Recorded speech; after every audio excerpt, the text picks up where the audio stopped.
परिवर्तन संसार का नियम है।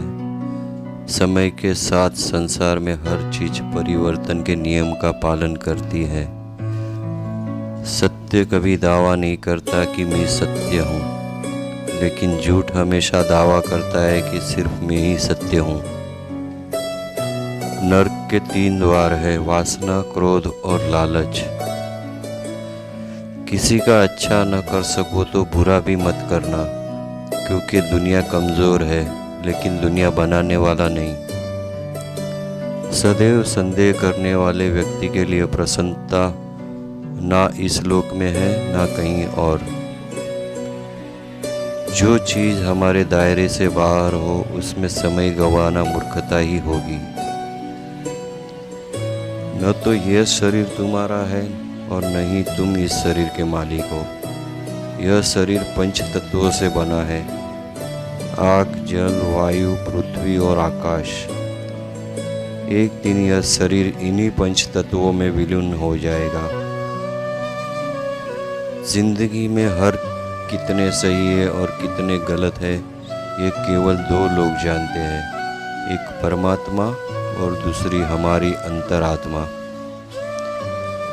परिवर्तन ही संसार का नियम है। एक पल में हम करोड़ों के मालिक हो जाते हैं और दूसरे पल ही हमें लगता है कि हमारे पास कुछ भी नहीं है। क्रोध से भ्रम पैदा होता है, भ्रम से बुद्धि व्यग्र होती है। जब बुद्धि व्यग्र होती है तब तर्क नष्ट हो जाता है। जब तर्क नष्ट होता है तब व्यक्ति का पतन हो जाता है। जैसे अंधेरे में प्रकाश की ज्योति झगमगाती है, ठीक उसी प्रकार से सत्य की चमक भी कभी फीकी नहीं पड़ती। इसलिए व्यक्ति को सदैव सत्य के मार्ग पर चलना चाहिए। मनुष्य जिस रूप में ईश्वर को याद करता है, ईश्वर भी उसे उसी रूप में दर्शन देते हैं। अपने आप को भगवान के प्रति समर्पित कर दो, यही सबसे बड़ा सहारा है। जो कोई भी इस सहारे को पहचान गया है वह डर, चिंता और दुखों से आज़ाद रहता है। इंद्रियों की दुनिया में कल्पना सुखों की प्रथम शुरुआत है और अंत भी जो दुख को जन्म देता है। मन की गतिविधियों, होश, श्वास और भावनाओं के माध्यम से भगवान की शक्ति सदा तुम्हारे साथ है और लगातार तुम्हें बस एक साधन की तरह प्रयोग करके सभी कार्य कर रही है। बुरे कर्म करने वाले सबसे नीच व्यक्ति जो राक्षसी प्रवृत्तियों से जुड़े हुए हैं और जिनकी बुद्धि माया ने हर ली है, वो मेरी पूजा या मुझे पाने का प्रयास नहीं करते। बुद्धिमान को अपनी चेतना को एकजुट करना चाहिए और फल के लिए इच्छा छोड़ देनी चाहिए। सज्जन व्यक्तियों को सदैव अच्छा व्यवहार करना चाहिए, क्योंकि हिंदी के पद चिन्हों पर सामान्य व्यक्ति अपने रास्ते चुनता है। निर्माण केवल पहले से मौजूद चीजों का प्रक्षेपण है। अपने अनिवार्य कार्य करो, क्योंकि वास्तव में कार्य करना निष्क्रियता से बेहतर है। इस संपूर्ण संसार में कोई भी व्यक्ति महान नहीं जन्मा होता है, बल्कि उसके कर्म उसे महान बनाते हैं। गीता में कहा गया है कि कोई भी अपने कर्म से भाग नहीं सकता, कर्म का फल तो भुगतना ही पड़ता है। अपने कर्म का पालन करो, क्योंकि वास्तव में कर्म अकर्म से बेहतर है। सही कर्म वह नहीं जिसके परिणाम हमेशा सही हो, अभी तो सही कर्म वह है जिसका उद्देश्य कभी गलत ना हो। इंसान हमेशा अपने भाग्य को कोसता है, यह जानते हुए भी कि भाग्य से भी ऊंचा उसका कर्म है, जिसके स्वयं के हाथों में है। बिना फल की कामना से किया गया कार्य ही सच्चा कर्म है। ईश्वर चरण में हो हो समर्पण वही केवल धर्म है। ज्ञानी व्यक्ति ज्ञान और कर्म को एक रूप से देखता है। ज्ञानी व्यक्ति को कर्म के प्रतिफल की अपेक्षा कर रहे अज्ञानी व्यक्ति के दिमाग को अस्थिर नहीं करना चाहिए। अप्राकृतिक कर्म बहुत तनाव पैदा करता है। किसी और का काम पूर्णता से करने से कहीं अच्छा है कि अपना काम करे, भले ही उसे अपूर्णता से करना पड़े। अच्छे कर्म करने के बावजूद भी लोग केवल आपकी बुराइयां ही याद रखेंगे। इसलिए लोग क्या कहते हैं इस पर ध्यान मत दो, तुम अपना कर्म करते रहो। कर्म उसे नहीं बांधता जिसने काम का त्याग कर दिया है। जन्म लेने वाले के लिए मृत्यु उतनी ही निश्चित है जितना कि मृत होने वाले के लिए जन्म लेना। इसलिए जो अपरिहार्य है उस पर शोक मत करो। आत्मा किसी काल में भी न जन्मता है और न मरता है, और न यह एक बार होकर फिर अभाव रूप होने वाला है। आत्मा अजन्मा, नित्य, शाश्वत और पुरातन है। शरीर के नाश होने पर भी इसका नाश नहीं होता। जैसे मनुष्य जीर्ण वस्त्रों को त्याग कर दूसरे नए वस्त्रों को धारण करता है, वैसे ही देही जीवात्मा पुराने शरीरों को त्याग कर दूसरे नए शरीरों को प्राप्त करता है। जो आत्मा को मारने वाला समझता है और जो इसको मरा समझता है, वे दोनों ही नहीं जानते हैं, क्योंकि यह आत्मा न मरता है और न मारा जाता है। वह जो मृत्यु के समय मुझे स्मरण करते हुए अपना शरीर त्यागता है, वह मेरे धाम को प्राप्त होता है, इसमें कोई संशय नहीं है। लोग आपके अपमान के बारे में हमेशा बात करेंगे। सम्मानित व्यक्ति के लिए अपमान मृत्यु से भी बदतर है। वह जो इस ज्ञान में विश्वास नहीं रखते, मुझे प्राप्त किए बिना जन्म और मृत्यु के चक्र का अनुमान करते हैं। मैं ऊष्मा देता हूँ, मैं वर्षा करता हूँ और रोकता भी हूँ। मैं अमरत्व भी हूँ और मृत्यु भी। व्यक्ति जो चाहे बन सकता है यदि वह विश्वास के साथ इच्छित वस्तु पर लगातार चिंतन करे। जब वे अपने कार्य में आनंद खोज लेते हैं, तब वे पूर्णता प्राप्त करते हैं। याद रखना, अगर बुरे लोग सिर्फ समझाने से समझ जाते तो बांसुरी बजाने वाला भी कभी महाभारत नहीं होने देता। जो बीत गया उस पर दुख क्यों करना, जो है उस पर अहंकार क्यों करना, और जो आने वाला है उसका मोह क्यों करना। हमारी व्यर्थ की चिंता और मन का भय एक ऐसा रोग होता है जिससे हमारी आत्मीय शक्ति बिखर जाती है। हर व्यक्ति का विश्वास उसकी प्रकृति के अनुसार होता है। जो इंसान किसी की कमी को पूरी करता है वो सही अर्थों में महान होता है।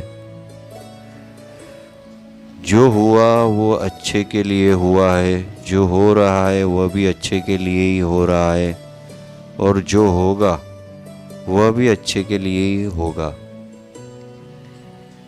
हे पार्थ, मैंने और तुमने अपने कर्तव्यों को निभाने के लिए धरती पर कई अवतार लिए हैं, लेकिन मुझे याद है और तुम्हें नहीं। मेरे लिए ना कोई घृणित है ना प्रिय, किंतु जो व्यक्ति भक्ति के साथ मेरी पूजा करते हैं वो मेरे साथ है और मैं भी उनके साथ हूँ। मनुष्य अपने हृदय से जो दान कर सकता है वो अपने हाथों से नहीं कर सकता, और मौन रहकर जो कुछ वो कह सकता है वो शब्दों से नहीं कह सकता। प्रत्येक बुद्धिमान व्यक्ति को क्रोध और लोभ त्याग देना चाहिए, क्योंकि इससे आत्मा का पतन होता है। मैं उन्हें ज्ञान देता हूँ जो सदा मुझसे जुड़े रहते हैं और जो मुझसे प्रेम करते हैं। मैं सभी प्राणियों को समान रूप से देखता हूँ, ना कोई मुझे कम प्रिय ना अधिक, लेकिन जो मेरी प्रेम पूर्वक आराधना करते हैं वो मेरे भीतर रहते हैं और मैं उनके जीवन में आता हूँ। सब धर्मों का परित्याग करके तुम एक मेरी ही शरण में आओ, मैं तुम्हें समस्त पापों से मुक्त कर दूंगा। तुम शौक मत करो। प्रबुद्ध व्यक्ति सिवाय ईश्वर ने किसी और पर निर्भर नहीं करता। मेरी कोई से कृपा से कोई सभी कर्तव्यों को निर्वाह करते हुए भी बस मेरी शरण में आकर अनंत अविनाशी निवास को प्राप्त करता है। हे अर्जुन, केवल भाग्यशाली योद्धा ही ऐसा युद्ध लड़ने का अवसर पाते हैं जो स्वर्ग के द्वार के समान है। भगवान प्रत्येक वस्तु में है और सबके ऊपर भी। मुक्ति का मुख्य द्वार केवल भगवत भक्ति ही है, जिसे सभी को स्वीकार करना चाहिए। ईश्वर ने हमें जो कुछ भी दिया है वही हमारे लिए पर्याप्त है और यही एक अटल सत्य भी है। संयम, सदाचार, स्नेह एवं सेवा ये गुण सत्संग के बिना नहीं आते। बुद्धिमान व्यक्ति कामुक सुख में आनंद नहीं लेता। वह व्यक्ति जो सभी इच्छाएं त्याग देता है और मैं और मेरा की लालसा और भावना से मुक्त हो जाता है, उसे अपार शांति की प्राप्ति होती है। जो व्यक्ति आध्यात्मिक जागरूकता के शिखर तक पहुंच चुके हैं, उनका मार्ग है निस्वार्थ कर्म। जो भगवान के साथ संयोजित हो चुके हैं, उनका मार्ग है स्थिरता और शांति। जो मन को नियंत्रित नहीं करते, उनके लिए वह शत्रु के समान कार्य करता है। मन अवश्य ही चंचल होता है, लेकिन उसे अभ्यास और वैराग्य के माध्यम से वश में लाया जा सकता है। जो लोग परमात्मा को पाना चाहते हैं, वह ब्रह्मचर्य का पालन करते हैं। जो कार्य में निष्क्रियता और निष्क्रियता में कार्य देखता है, वह एक बुद्धिमान व्यक्ति है। मैं धरती की मधुर सुगंध हूँ, मैं अग्नि की ऊष्मा हूँ, सभी जीवत प्राणियों का जीवन और सन्यासियों का आत्म संयम हूँ। तुम उसके लिए शौक करते हो जो शौक करने की योग्य नहीं है, और फिर भी ज्ञान की बातें करते हो। बुद्धिमान व्यक्ति ना जीवित और ना ही मृत व्यक्ति के लिए शौक करते हैं।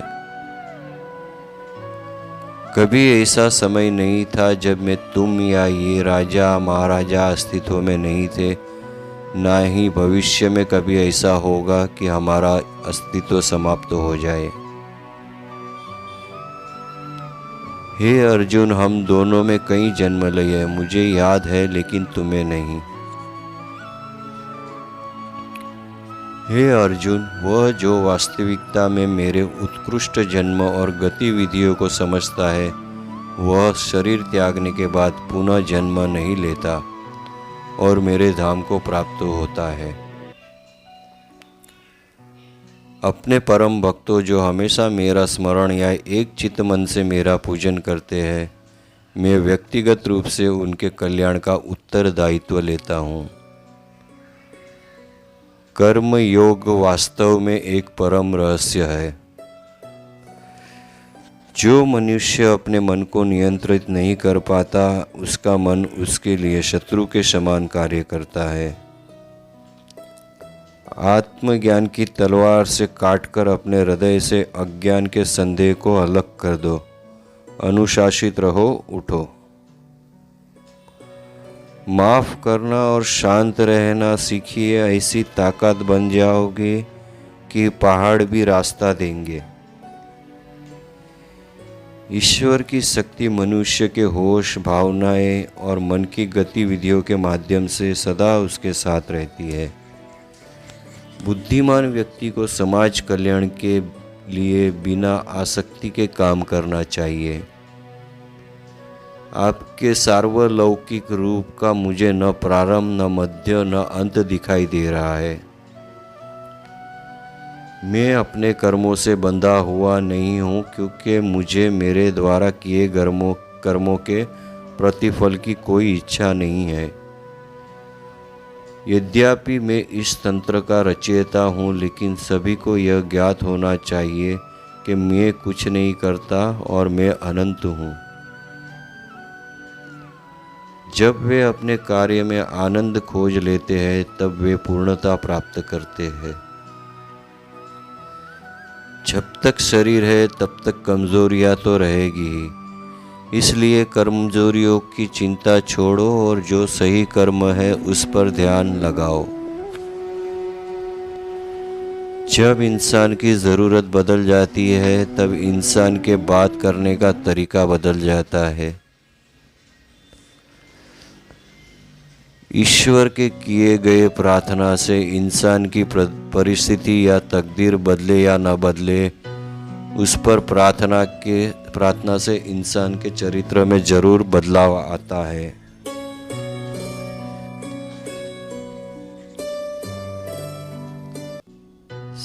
वह जो सभी इच्छाएं त्याग देता है और मैं और मेरा की लालसा और भावना से मुक्त हो जाता है, उसे शांति प्राप्त होती है। इंसान को जीवन में अपनी इच्छाओं के अनुरूप जीने के लिए जुनून की आवश्यकता होती है, वरना हर इंसान की परिस्थितियां तो हमेशा विपरीत होती है। इस जीवन में ना कुछ खोता है ना व्यर्थ होता है। जीवन न तो भविष्य में है ना अतीत में है, जीवन तो बस इस पल में है। जो इस लोक में अपने काम में की सफलता की कामना रखते हैं, वे देवताओं का पूजन करें। जिस मनुष्य के अंदर ज्ञान की कमी और ईश्वर में श्रद्धा नहीं होती, वो मनुष्य जीवन में कभी भी आनंद और सफलता को प्राप्त नहीं कर पाता। इस संसार में हम खाली हाथ आए थे और खाली हाथ ही जाएंगे। जो आज हमारा है वो कल किसी और का होगा। इसलिए हम अपने जीवन में जो भी करते हैं उसे पूरी श्रद्धा के साथ अपने इष्ट देव को अर्पण कर देना चाहिए। हे अर्जुन, तुम्हारा क्या गया जो तुम रोते हो? तुम क्या लाए थे जो तुमने खो दिया? तुमने क्या पैदा किया था जो नष्ट हो गया? तुमने जो लिया यहीं से लिया, जो दिया यहीं पर दिया। जो आज तुम्हारा है कल किसी और का होगा, क्योंकि परिवर्तन ही संसार का नियम है। जो कोई भी किसी भी देवता की पूजा विश्वास के साथ करने की इच्छा रखता है, मैं उसका विश्वास उसी देवता में दृढ़ कर देता हूँ। हे अर्जुन, मैं भूत, वर्तमान और भविष्य के सभी प्राणियों को जानता हूँ, किंतु वास्तविकता में कोई मुझे नहीं जानता। स्वर्ग प्राप्त करने और वहाँ कई वर्षों तक वास करने के पश्चाताप एक असफल योगी का पुनः एक पवित्र और समुद्र कुटुंब में जन्म होता है। अब इंसान अपने काम में आनंद खोज। ज़्यादा खुश होने पर और ज़्यादा दुखी होने पर निर्णय नहीं लेना चाहिए, क्योंकि यह दोनों परिस्थितियां आपको सही निर्णय नहीं लेने देती है। मनुष्य को जीवन की चुनौतियों से भागना नहीं चाहिए और न ही भाग्य और ईश्वर की इच्छा जैसे वाहनों का प्रयोग करना चाहिए। उससे मत डरो जो वास्तविक नहीं है, ना कभी था ना कभी होगा। जो वास्तविक है वो हमेशा था और उसे कभी नष्ट नहीं किया जा सकता। जो व्यवहार आपको दूसरों से पसंद ना हो, तो ऐसा व्यवहार आप दूसरों के साथ भी ना करें। केवल मन ही किसी का मित्र और शत्रु होता है। जिस मनुष्य में पास सब्र की ताकत है, उस मनुष्य की ताकत का कोई मुकाबला नहीं कर सकता। मैं सभी प्राणियों के हृदय में विद्यमान हूँ। मेरा तेरा, छोटा बड़ा, अपना पराया, मन से मिटा दो, फिर सब तुम्हारा है और तुम सबके हो। किसी भी व्यक्ति को न तो समय से पहले और न ही भाग्य से अधिक कुछ मिलता है, लेकिन उसे सदैव पाने के लिए प्रयत्नशील रहना चाहिए। इतिहास कहता है कि कल सुख था, विज्ञान कहता है कि कल सुख होगा, लेकिन धर्म कहता है अगर मन सच्चा और दिल अच्छा हो तो हर रोज सुख होगा। मनुष्य को परिणाम की चिंता किए बिना लोभ, लालच और निस्वार्थ और निष्पक्ष होकर अपने कर्तव्यों का पालन करना चाहिए। मानव कल्याण ही भागवत गीता का प्रमुख उद्देश्य है। इसलिए मनुष्य को अपने कर्तव्यों का पालन करते समय मानव कल्याण को प्राथमिकता देना चाहिए। लोग आपके अपमान के बारे में हमेशा बात करेंगे। सम्मानित व्यक्ति के लिए अपमान मृत्यु से भी बदतर है। ऐसा कुछ भी नहीं, चेतन या अचेतन, जो मेरे बिना अस्तित्व में रह सकता हो। मन अशांत है और उसे नियंत्रित करना कठिन है, लेकिन अभ्यास से इसे वश में किया जा सकता है। चुप रहने से बड़ा कोई जवाब नहीं और माफ कर देने से बड़ी कोई सजा नहीं। मनुष्य अपने विश्वास से निर्मित होता है। जैसा वो विश्वास करता है वैसा वो बन जाता है। प्रबुद्ध व्यक्ति के लिए गंदगी का ढेर, पत्थर और सोना सभी समान है। जब जब इस धरती पर पाप, अहंकार और अधर्म बढ़ेगा तो उसका विनाश करने के लिए पुनः धर्म की स्थापना करने हेतु मैं अवश्य अवतार लेता रहूँगा। जिस प्रकार से प्राकृतिक मौसम में बदलाव आता है, ठीक उसी प्रकार से जीवन में भी सुख दुख आता रहता है। वह कभी स्थायी नहीं रहते हैं। मनुष्य इस पृथ्वी पर ज्ञान प्राप्त करने के लिए ही आया है। जो ज्ञान प्राप्त नहीं कर रहा है वह मृत के समान है।